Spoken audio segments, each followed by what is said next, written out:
New tonight, that is Greenville County's Rushing Brook Children's Choir performing the national anthem at the U.S. Capitol.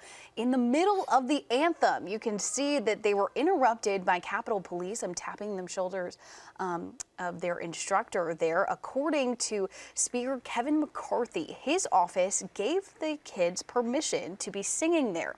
Now, Speaker Kevin McCarthy posted on Twitter calling the interruption unacceptable, saying that the children were welcomed by his office because the Capitol is back open, particularly for school groups.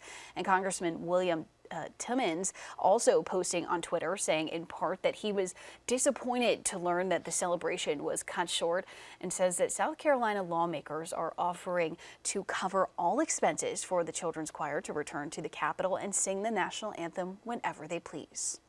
Now, the guidelines for conducting an event listed on the Capitol Police's website mentions musical presentations are allowed in certain locations. However, it's unclear where these children were singing. But Capitol Police did issue a statement saying that there was a miscommunication and they were not aware of prior approval from the Speaker's office, and apologized to the choir. If you want to read that full statement, it is on our website, foxcarolina.com.